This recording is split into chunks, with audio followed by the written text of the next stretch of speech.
Opening words this morning come from Steve Taylor. Don't let the world become familiar. Don't forget the sheer strangeness of being alive. Don't forget the sheer strangeness of being here on the surface of this spinning globe.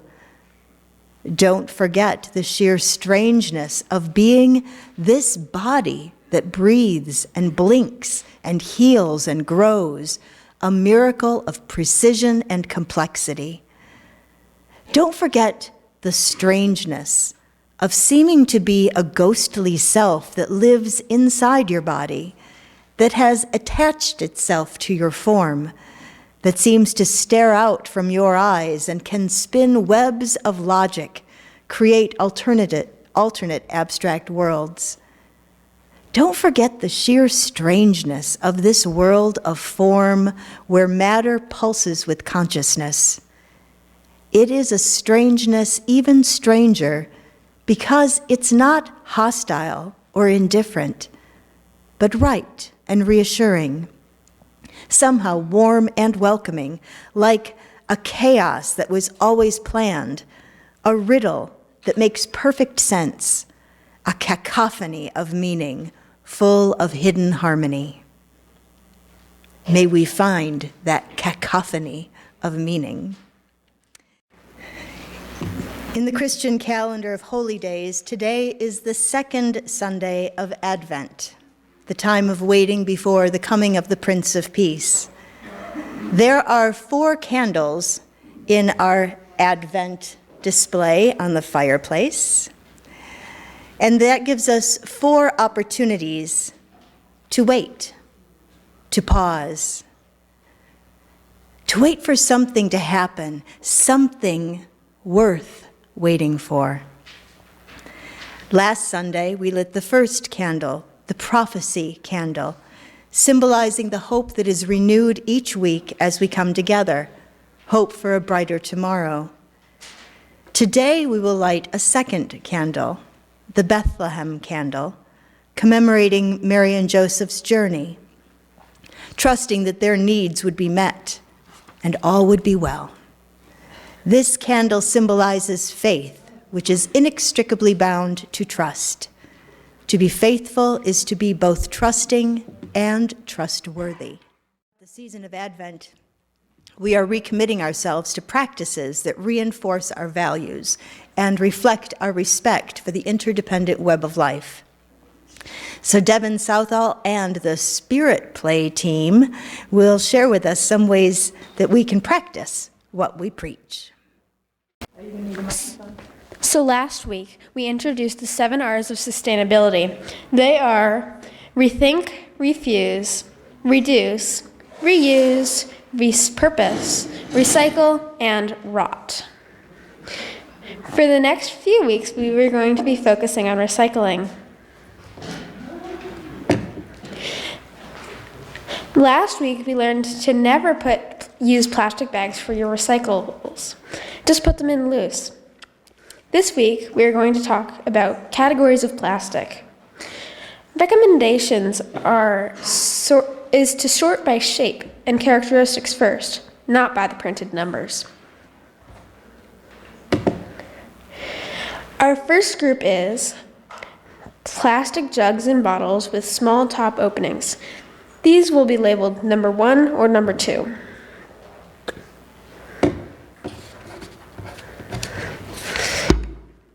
Next, we have plastic wide-mouth tubs, like butter or yogurt, and their lids.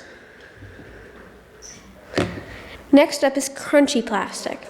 Plastic that easily breaks, things like berry boxes, cookie trays, blister packs, egg cartons, etc. And lastly, we have junk plastic, or everything else. Oh, sorry. Then we have filmy plastic in bags. These you can poke or stretch. And lastly, we have junk plastic, or everything else. Items smaller than a credit card, styrofoam, solo cups, straws, coffee cup lids, etc. Okay, now it is time for the great plastic sort. I need 3 volunteers to be sorters. You can come up. Need 3 people. This is the volunteering part. All right, here comes one. I feel like I'm on a game show. There's one. Come on down. We need 2 more volunteers. I don't have any great prizes. Linda and Wendy. Okay. All right. Okay, so now it's time. We need 3 volunteers to be sorters. Okay. So you will have 2.5 minutes to sort 18 plastic objects into these buckets, labeled with the 5 groups that we just talked about. These kids will hold the baskets for you. Ready? Hold on, I don't know if they're ready. We have what? 3 minutes? 2.5 minutes. Okay. You will have 2.5 minutes to sort 18 plastic objects into these buckets labeled in front of you. These kids will hold the baskets for you. Are you ready? Go.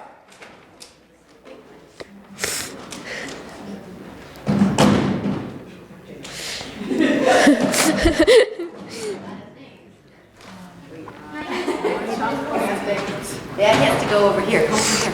It's got to go in over there. We should call it the great plastic toss.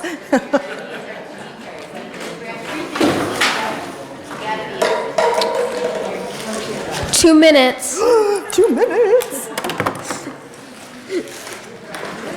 Let's see, what the heck is that? I don't think that's recyclable.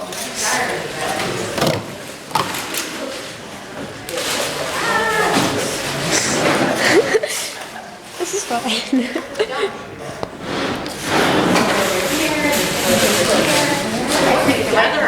It's teamwork, Emma. 1 minute and 30 seconds.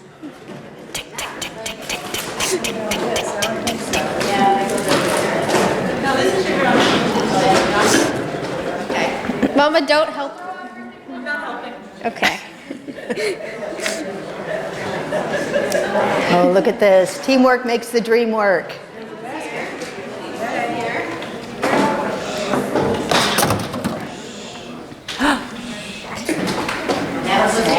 One minute. All right, you want to check your work?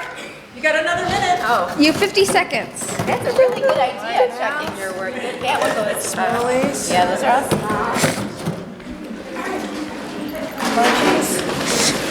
Do do do. Sunny. Where do those go? 30 seconds.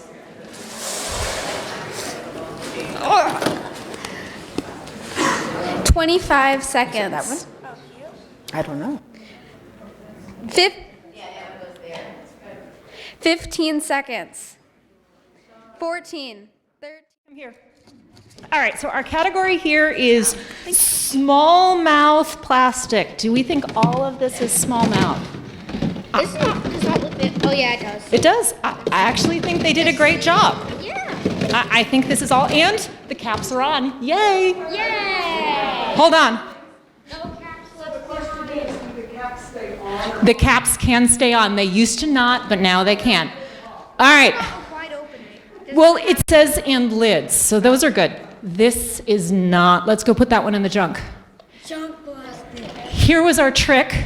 This counts as small mouth because it has a number 2. It's not wider than the base. It's the same size as the base. That's our trick one. All right, so these are all good. Yogurts, they're lids. All right, kids, come here. Okay, I was told to play. You were told. I was told to play over. I know, it's okay. All right. This is tricky. Sometimes it goes there and sometimes it goes there. I don't know. But we've got berries, we've got blister packs, we've got microwave trays. I think this one's good. All right. Now we have our filmy plastic. Oop.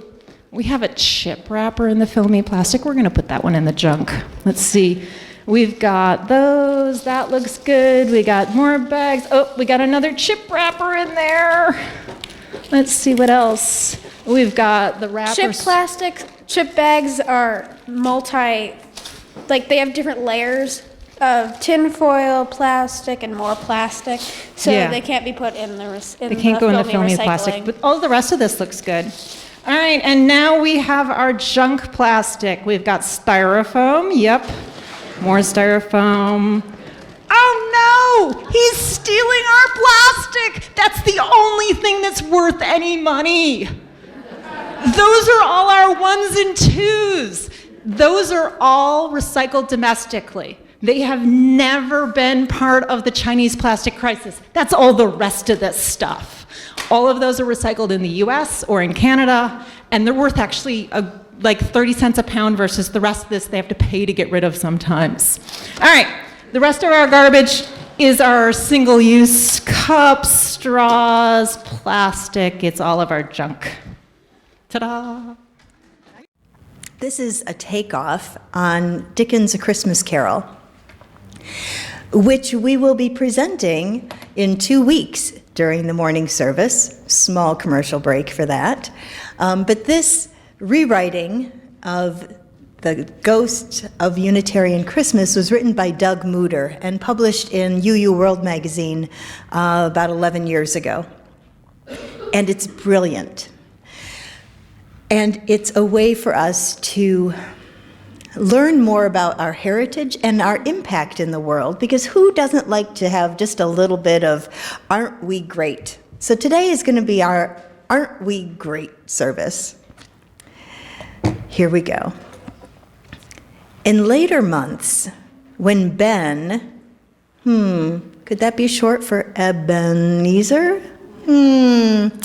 When he looked back on the dreams he had on Christmas Eve, because they were dreams, obviously, what else could they be?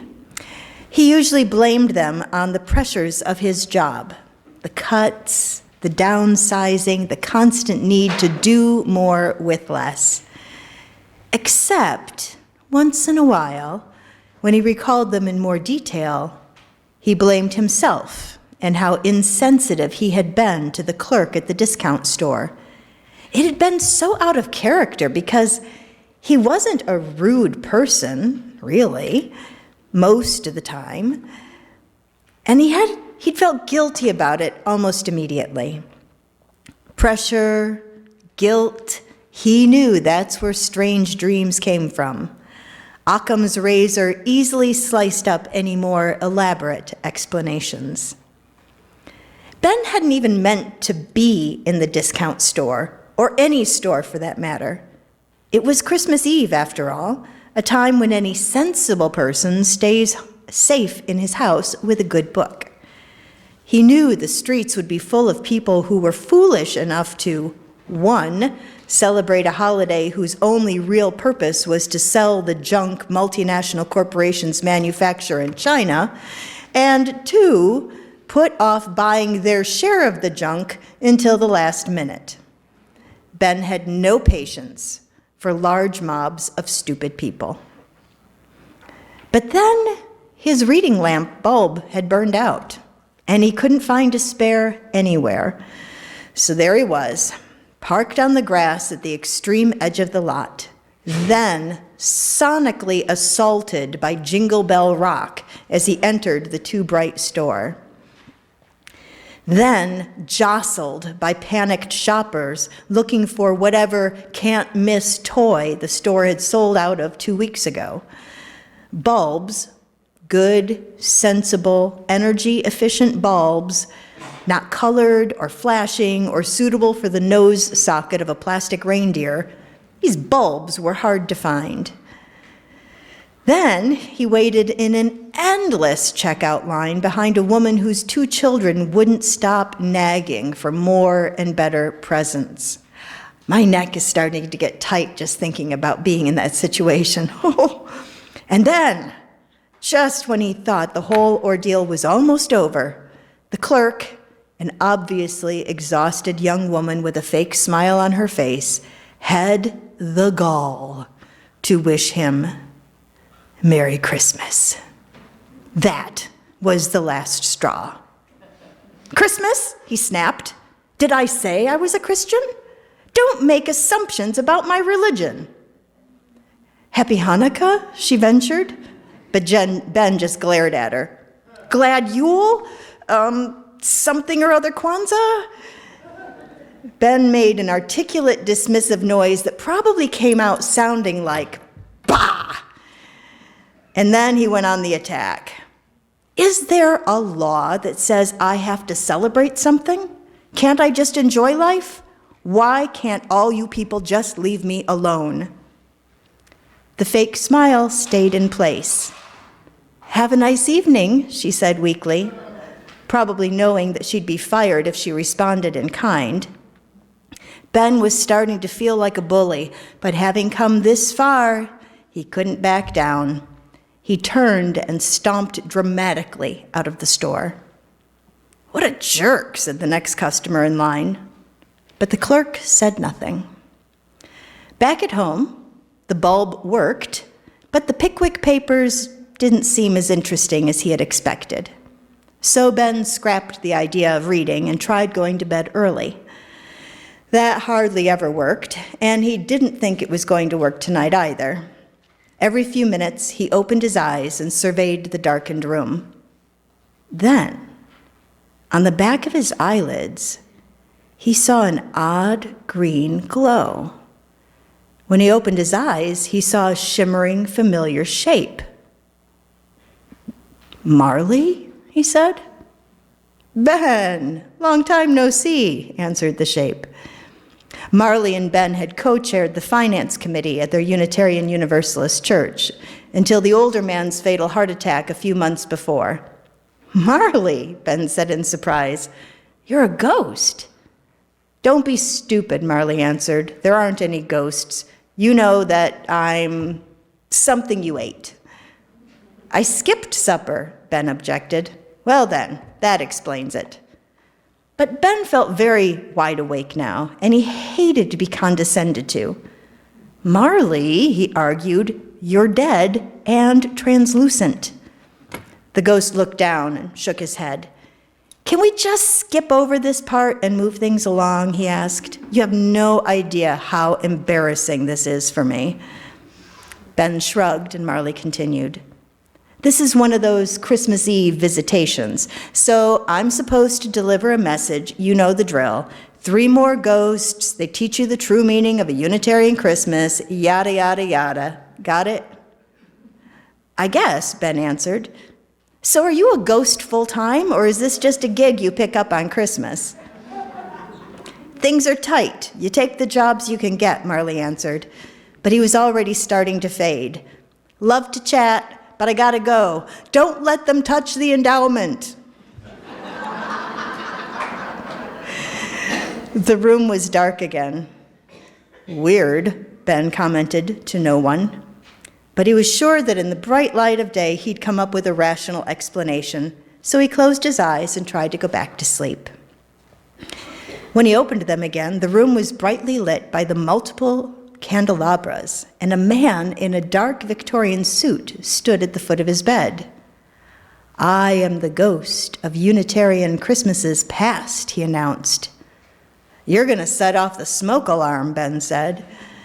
He took a closer look at his visitor and then picked up the book from his bedside table and stared at the back cover. You're Charles Dickens, he stated. It's the cutbacks, the ghost explained. We've had to double up roles. So you're really a Unitarian ghost, Ben asked? We didn't just put you on those famous UU lists because you were a good guy and no other church had a claim on you? I was impressed when I met Channing and Emerson, Dickens explained. Then I joined the little Portland Street Chapel when I went home to London. But that's not what I'm here to show you.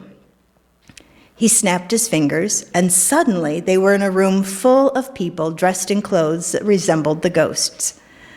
A man dragged an evergreen tree to the corner away from the fireplace and started propping it up while the others watched with puzzled expressions.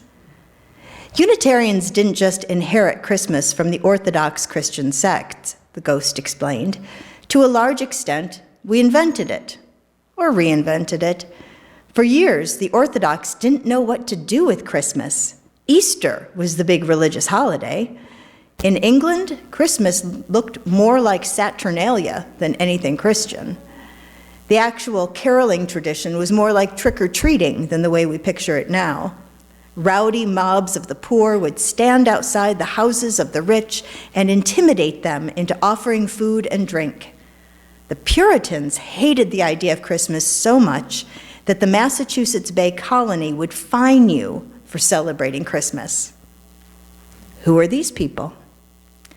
We're in Cambridge, Massachusetts, in 1832, in the home of Charles Follen, the Unitarian minister and abolitionist. It's 7 years before he'll found the congregation in Lexington that's named after him today.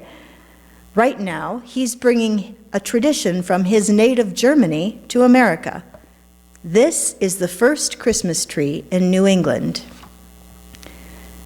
Dickens snapped his fingers again. A man was dipping a steel pen into an inkwell. Edmund Sears, the ghost explained, another Unitarian minister, writing, "It came upon a midnight clear in 1849. Snap. Now a woman was writing. Lydia Child, good friend of Margaret Fuller, writing, "Over the river and through the woods." Snap. A man was pecking out a familiar melody on a piano. James Pierpont, music director of his brother's Unitarian church in Savannah. "That's Jingle Bells," Ben said. Then he got a sinking feeling. We're not responsible for Jingle Bell rock, are we? Not even a little bit. The ghost snapped his fingers again, and now it was Dickens, sitting at a desk with a blazing fire behind him. When I wrote A Christmas Carol, I wasn't really recapturing the lost spirit of Christmas. I was conjuring it out of whole cloth. My Christmas wasn't about the birth of one sect's savior. It was about the brotherhood and sisterhood of all people. It was about compassion and friendship and family, universal values. It was a Unitarian Christmas, Ben realized out loud. Dickens snapped his fingers, and Ben was once again alone in his darkened bedroom. When he opened his eyes, some while later, another familiar figure sat beside his bed.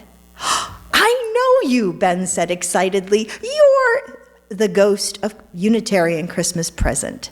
But you're great. I've seen all your movies, and I love your salad dressings." "Let's not make a big thing out of it," the ghost said, the bright lights reflecting from his famous blue eyes. "I'm just a guy." With a wave of his hand, the scene changed. "This is my church," Ben said. "The midnight Christmas Eve service." "I've never been to one." The sanctuary was lit by a single candle. As they walked up the center aisle, the singing began. A carol was followed by a reading and then by a hymn. At each interval, a few more candles were lit, and the room got brighter. "It's a beautiful ritual," the ghost observed. "Each person gets out of it what they bring to it, and a little bit more.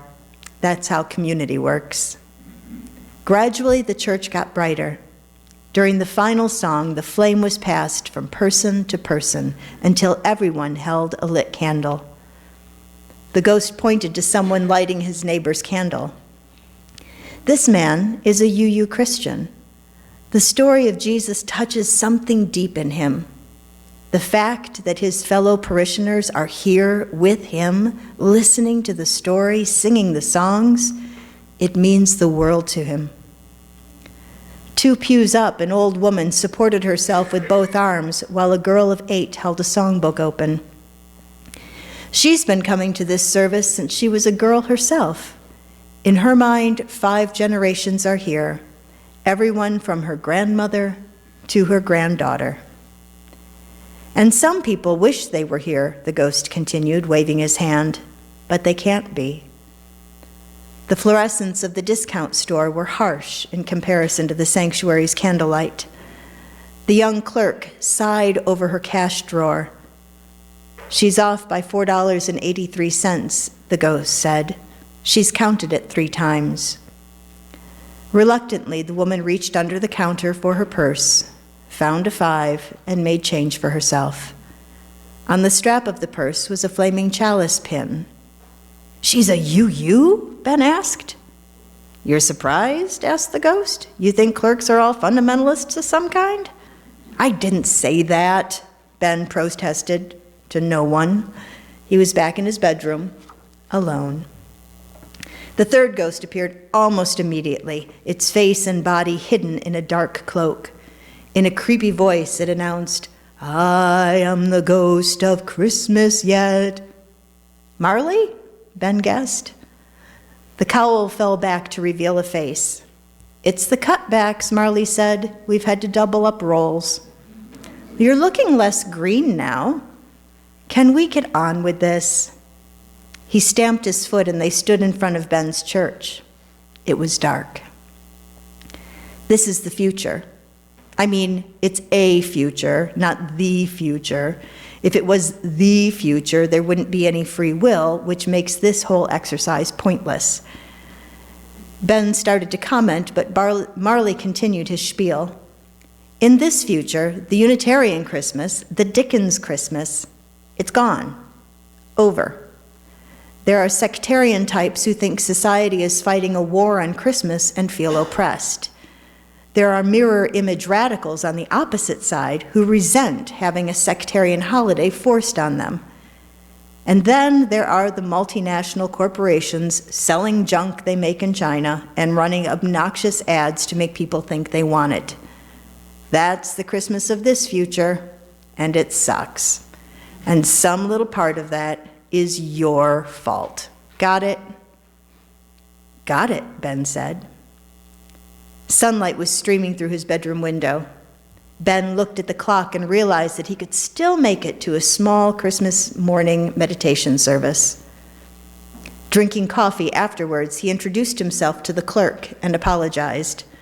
Her name was Melanie, and Ben was surprised how gracious she was about the whole event. As they parted, she asked, "So, if not Merry Christmas, what should I wish you?" "Peace on earth," Ben suggested. "Peace," Melanie agreed. "You can't go wrong with peace." "Oh, Tannenbaum, oh, Christmas tree, how lovely are your branches." Of course, Tannenbaum does not translate directly to Christmas tree, even though it is a German Christmas song. It translates closer to evergreen, which coincidentally has the same number of syllables. So we could sing, oh evergreen, how lovely are your branches." Although Charles Follen is credited with bringing the tradition of the Christmas tree to America from Germany, the practice of bringing indoors an evergreen tree or shrub is an older and more widespread tradition in Northern Europe that goes back to Norse paganism. In the weeks before the solstice, with the days getting shorter and the creeping cold and dark, the evergreen was a symbol of the promise of continued life. The earth would be verdant and fruitful again. The wheel would continue to turn. It's important to remember that until the first third of the 20th century, both Unitarianism and Universalism were liberal expressions of a humanistic Christianity. We might say they followed the religion of Jesus rather than the religion about Jesus. All of their efforts in social justice had a foundation in Jesus' teachings about caring for others and creating the kingdom of peace on earth. The lyrics to the fourth verse of Edmund Hamilton Sears' "It Came Upon the Midnight Clear" give us a glimpse into their theology. "For lo, the days are hastening on by prophet bards foretold, when with the ever-circling years comes round the age of gold, when peace shall over all the earth its ancient splendors fling, and the whole world give back the song which now the angels sing." Our ancestors' passion for justice and equity for all people was an echo of the angel's song, peace on earth, goodwill to all. Charles Dickens, a Unitarian, created Christmas from whole cloth as he wove a tale of personal transformation that found its expression in generosity and care for others. Dickens lived in the mid-19th century, when Christianity turned from collective salvation through good works to personal salvation through belief. It's clear where Dickens' convictions lay. Isn't it interesting that it was Christianity that changed direction? Our understanding of Jesus' teachings and the message of the angels that they proclaimed in the Christmas story has remained the same. Peace on earth, goodwill to all. After all, you can't go wrong with peace. As we close this hour of time travel in celebration of our spiritual ancestors' creativity and compassion, their lasting impact on our culture by fabricating a traditional Christmas, I share with you the epilogue from Dickens' A Christmas Carol. A little preview to 2 weeks from now when we present the whole story here. Scrooge was better than his word. He did it all and infinitely more. And to Tiny Tim, who did not die, he was a second father. He became as good a friend, as good a master, and as good a man as the good old city knew. Some people laughed to see the alteration in him, but he let them laugh and little heeded them, for he was wise enough to know that nothing ever happened on this globe for good at which some people did not have their fill of laughter at the outset. And knowing such as these would be blind anyway, he thought it quite as well that they should wrinkle up their eyes in grins as have the malady in less attractive forms. His own heart laughed, and that was quite enough for him. It was always said of him that he knew how to keep Christmas well, if any man alive possessed the knowledge. May that truly be said of us. And so, as Tiny Tim observed, God bless us, everyone.